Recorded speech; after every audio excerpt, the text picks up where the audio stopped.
Hello. Are you scared of double-pointed needles? Well, have no fear. Here's how you use them.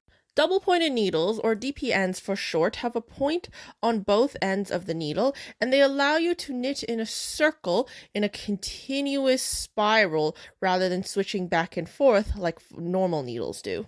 They can look a bit intimidating because there is sometimes 4, sometimes 3, sometimes even up to 5 or 6 needles in play at a time.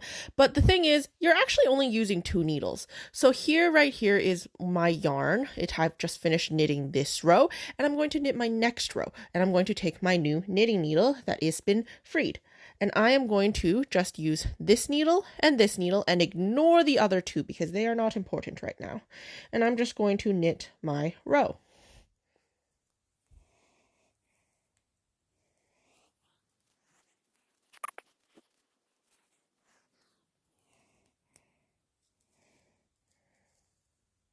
And now you see I'm coming to the end of my row. I'm going to knit the last stitch that is on this needle, and now this needle is free. And now I can ignore this needle that I just knit onto and switch to my new needle that is now in play. And in this way, I can knit continuously in a spiral to build up a tube, and this is knitting in the round. And this is very good for making things like socks.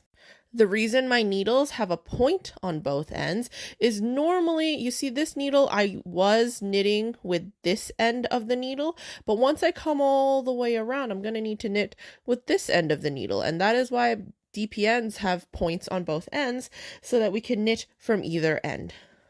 Now, if you're ever in the middle of a needle or at the end of one and you want to turn around and knit the other way, you still can. You just flip everything like this, and you can start knitting back the other way using whatever stitches you'd like. So while all of these needles can indeed be rather intimidating, just remember, you're only focusing on 2 needles at a time. You do not care about any of the other ones. Happy knitting. I hope you have fun. If anyone's interested, yes, I do know how to do purl stitches using the continental method, and I would be willing to show you if you're interested. Just let me know.